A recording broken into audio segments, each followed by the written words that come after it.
ECSI fans, you want to revolutionize your sports investing habits? Allow me to tell you about WagerWire. WagerWire is an app that helps you become a superior bettor by allowing you to sync all your sports books and track all your bets in one place. See your current action, your betting history, and stats. You could also sign up for sports books and collect bonus offers. Follow them at WagerWire on X, as it's the best account on the platform. Head to App Store or Play Store now and search WagerWire and download the app.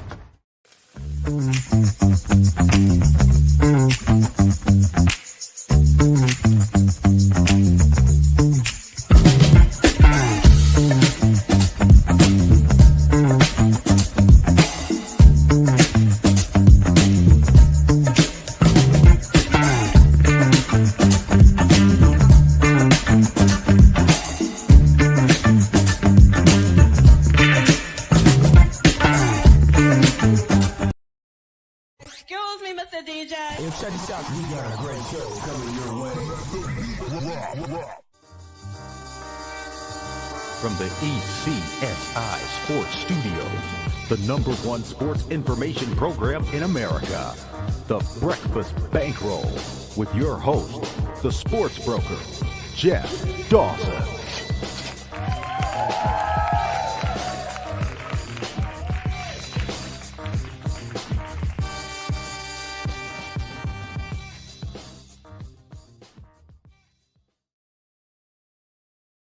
Good morning, sports fans from all around the globe. I am the host, Jeff Dawson, East Coast Sports Investors, and it's that time of the week. Good friend and colleague, Mr. Matthew George. Go follow him at MG28 Sports on the Twitter or X, live from New York City, as we're going to talk some WNBA. We're going to talk Yanks, Red Sox. We're going to get a temperature of what Matthew feels.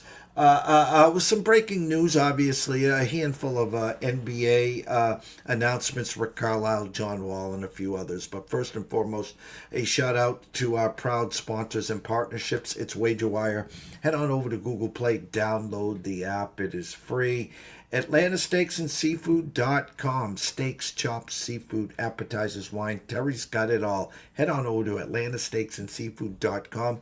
for subscription plans as well. Just set it and forget it. Every 30 days, I get a box of protein. The only thing I need to make sure is I have a spare propane tank. The headliner today is Paige better than Caitlin Clark? And I go back to last year. I had a lot of people that reaching out to me that got introduced to women's basketball. They got introduced to the WNBA, and now they know my connections with UConn, as I had two daughters graduate from UConn. One graduated, one's still there, and season ticket holder for the men's basketball team.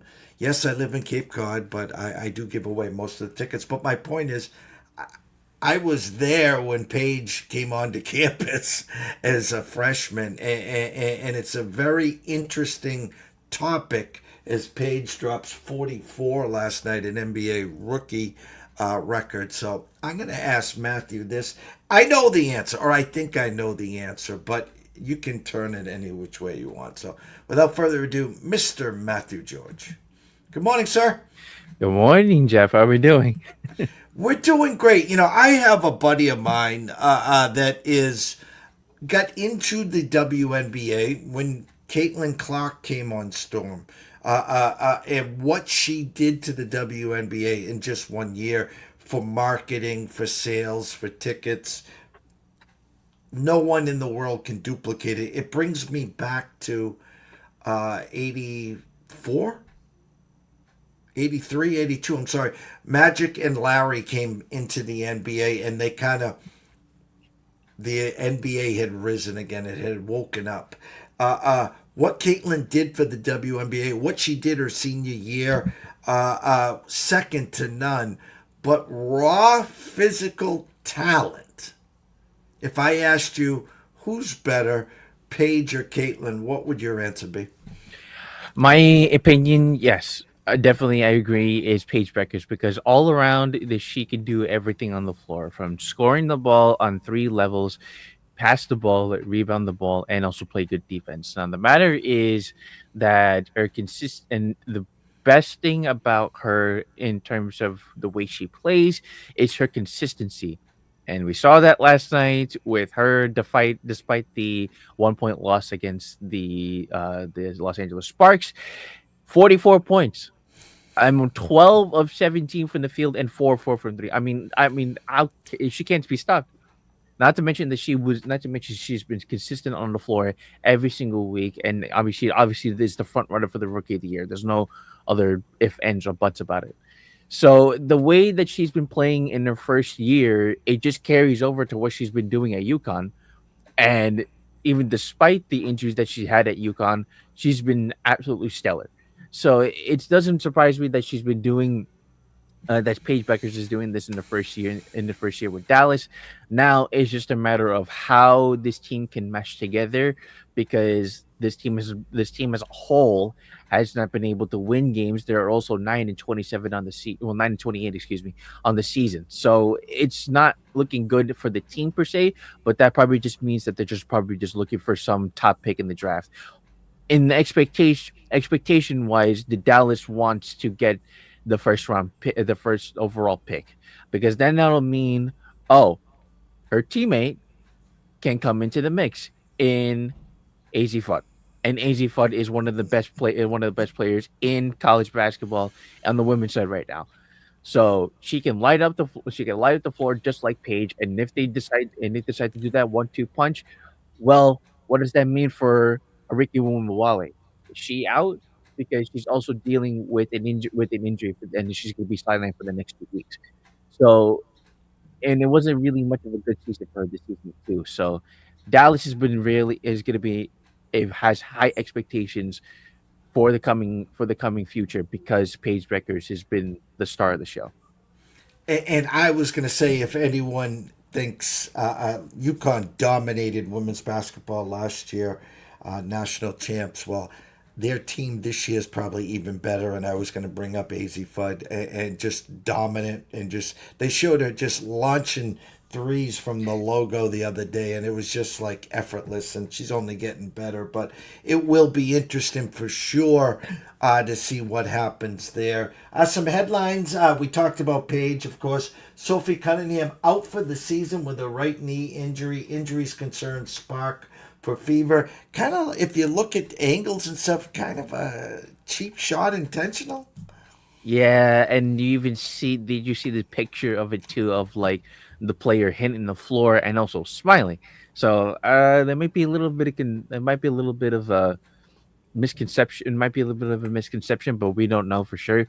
Obviously, Sophie Cunningham per se, her individually has been fined 3 times because she's been on her podcast because of saying a bunch of statements, especially like we just mentioned Paige Beckers. She also made some statements about Paige Becker. I don't know fully what she said, but I know she's made some statements about her. So they apparently the league didn't like it and they fined her. So this is the third time that she's been fined.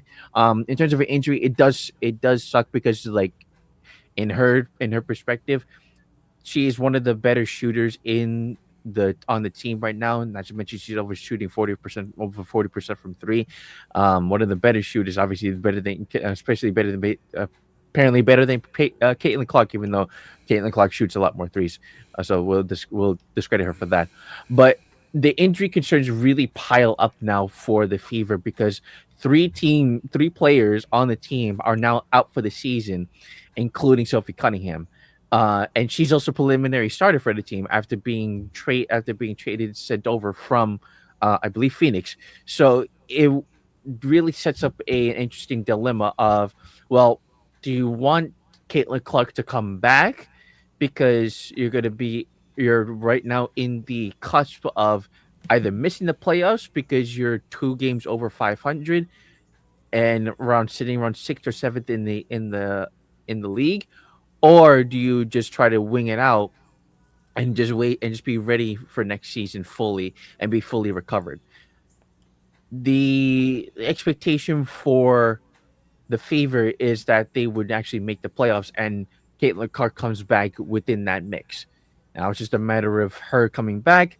Well, that's another story because also there was another story about her having a bone bruise during practice, which apparently these reports came out saying that it doesn't matter for her in terms of her timetable coming back. She's still on the road of coming back into the playoffs. So we'll see how the Fever does, but it doesn't seem it really seems like a mixed bag of nuts for the Fever coming up this season.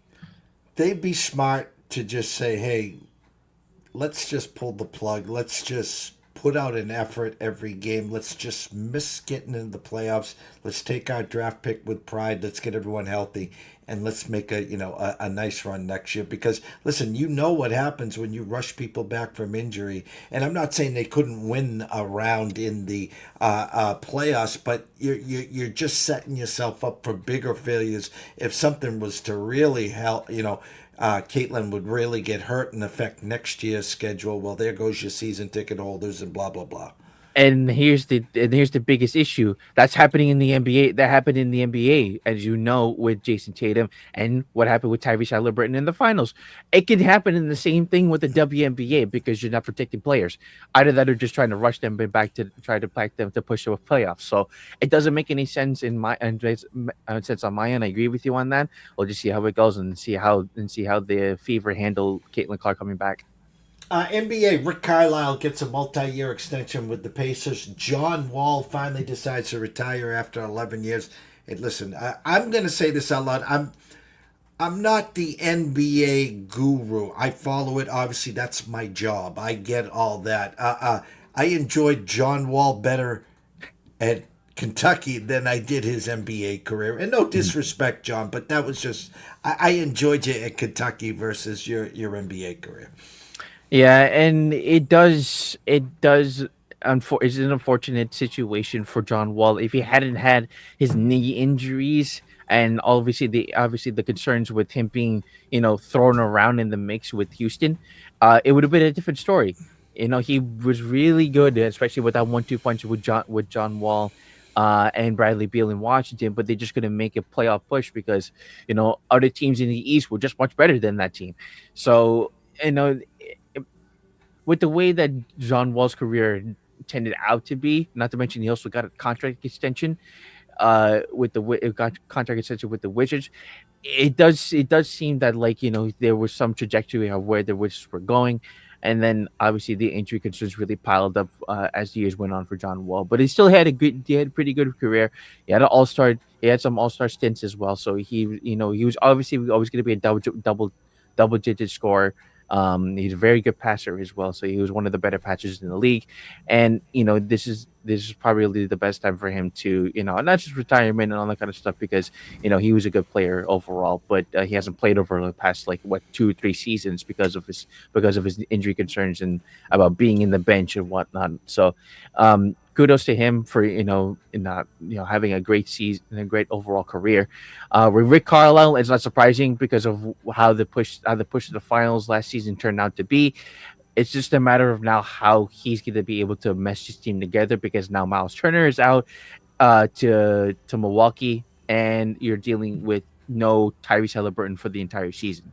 So it's a matter of now for the future for the Pacers, because obviously I think this season they could make a playoff push, but I don't think it would make any sense because they're trying to get everybody back in full swing, and also try to see if they can better themselves and get a star player, keep Pascal Siakam, and also keep this core together and keep this team together so they can make another finals appearance, because they haven't made the finals in such a long time, compared aside from last season in the finals. So we'll see how everything goes. It's going to be very interesting, but very, very good stint for Rick Carlisle, because he definitely deserves it, and he's one of the better coaches in the NBA per se.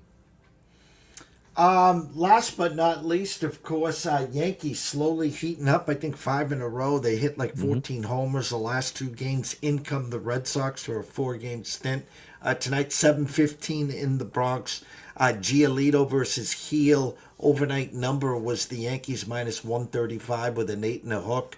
Currently seeing at the Circa. Good morning, Mr. Benson, Mr. Stevens. Circa minus 144 for the Yanks. A flat 8 minus 20 cents here.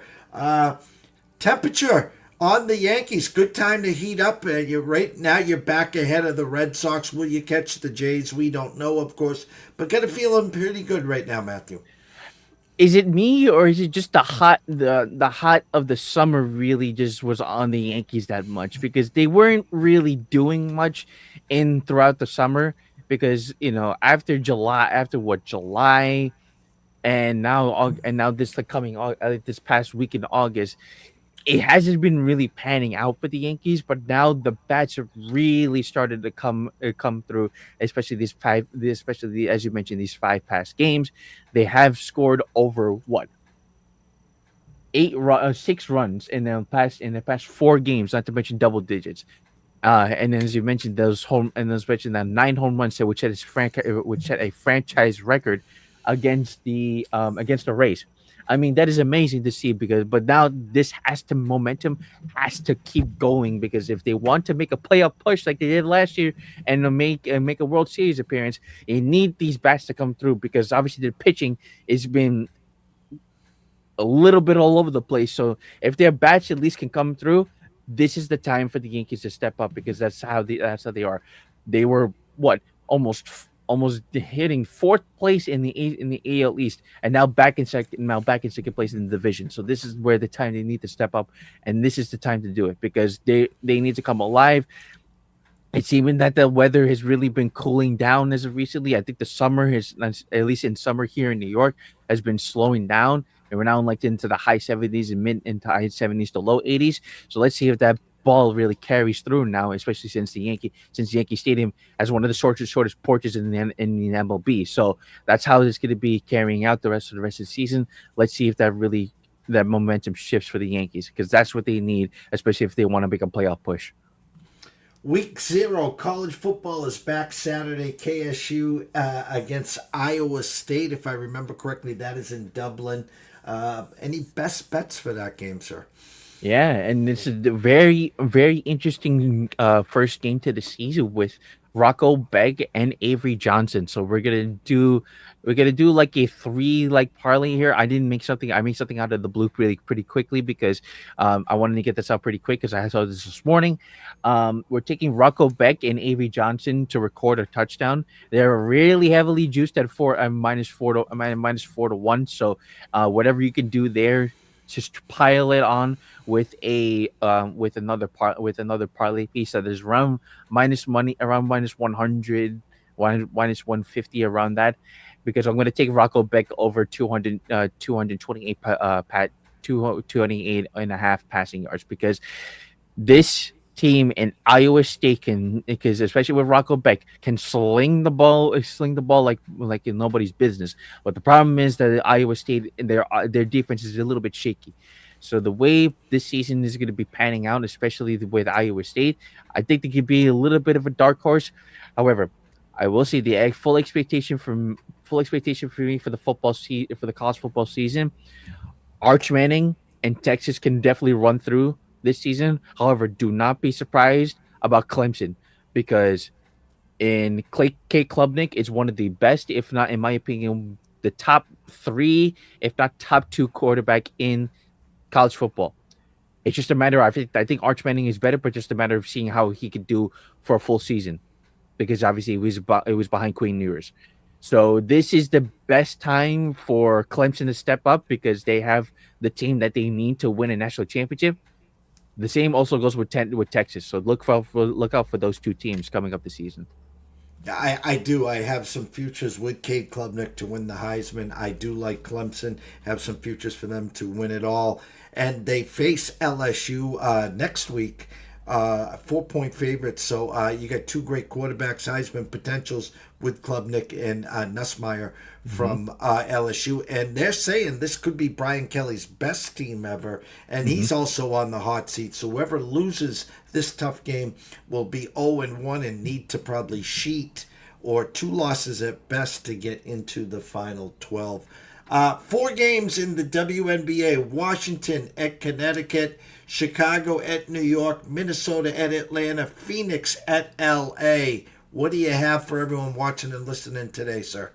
Yeah, we got four best bets, including for each matchup going forward. So today and tonight, we're gonna go with a player for for each of the matchups coming up tonight. So, first up, we're gonna go with John Queller Jones in terms of the Fever, in terms of the Liberty. Excuse me, John Queller Jones at a plus 175 in terms of recording a double double. This is really heavily. This is a really heavy juice number, but she has been a focal point of the offense along with Sabrina Ionescu because Sabrina Stewart is still out with injury. So don't be surprised that Jonquil Jones steps up and getting both rebounds and points as well. We're going to take Sonoya Citron with 15 plus points. Again, they're facing Connecticut. They're facing Connecticut. Connecticut's the worst team in the worst team in the league. So wouldn't it be surprising that she actually does knock this number out? Not to mention she's also hit that number in 5 straight games.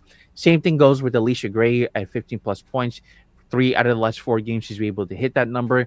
Again, this is going to be a very tough. It's going to be a very tough game though tonight because they're going to be facing a good team in the Minnesota Lynx. However, we're not sure about the status for Nafisha Collier. It's seeming that she's not going to be playing, but there was props out last night and then into this morning, but I don't think she's going to be playing because she's dealing with that ankle injury. She is listed as questionable, so we'll see how it goes. That's why he's going with Alicia Gray instead. And then lastly, we're going to take Asia Wilson at 25 plus points and minus 105.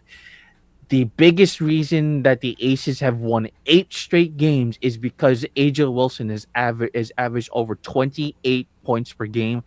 Um, in the past 5 games, just 5 games, she's gotten 30 plus points in 4 out of the last 5 games. The only other game she had scored 17 and still won the game.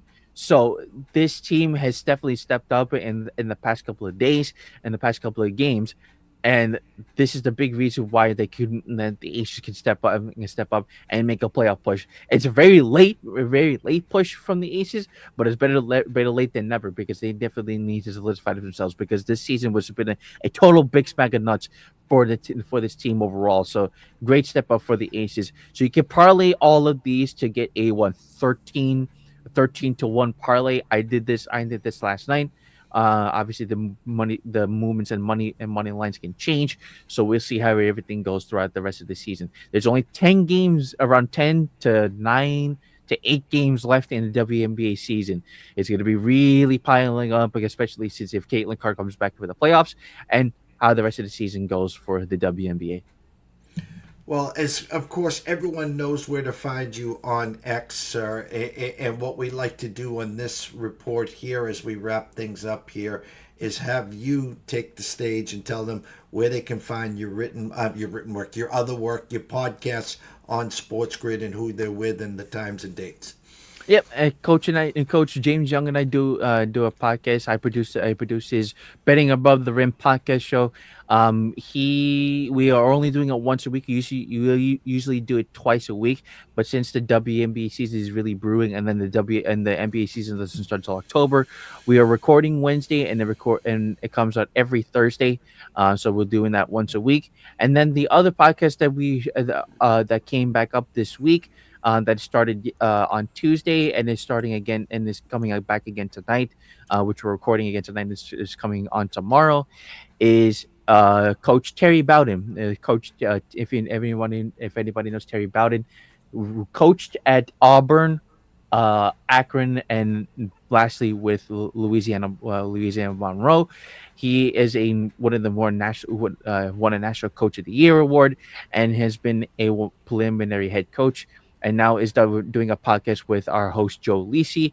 We're recording twice a week, which is Tuesday and Thursday, and it comes out the next day with Wednesday and Friday. So the college football season is back in full swing, as Jeff and I mentioned, with week 0 coming up. Week 0 this week, and obviously week 1 starting on this Saturday with Kansas State and Iowa State. So this could be very interesting coming up as well. And also just to make sure to tune into In Game Live throughout the entire week with Scott Wetzel as well and Gabe Morency. So be sure to tune into that. As you see, Jeff also could come in as well as a guest. We can't wait. Yes, 8 to 10, Monday through Friday. Shout out to the Sports Grid. Shout out to Scott Wetzel. Shout out to Gabe Morency there. Of course, make sure you follow Matthew at MG28 Sports. Catch his podcast with Coach James Young. And now, of course, Mr. Terry Bowden himself. Tomorrow, 11 a.m., Nick Hathcote, NCAA Insiders, Week 0. Give out some futures, give us some breakdowns, see how his Notre Dame team will be doing. Waiting for confirmation to see if Smooth Turn 2, Mr. Sean Alvarez, will be here with Del Mar in Saratoga. Scotty Webb, probably around 9:15 a.m. with some MLB talk. And then I will be with Wager Talk and Andrew McGinnis around 10:30. So for myself, Jeff Dawson at EC Sports Investor, one and only Mr. Matthew George and MG28 Sports. Wish everyone a blessed day. Enjoy yourselves. Have some fun. Cash some tickets and stay tuned.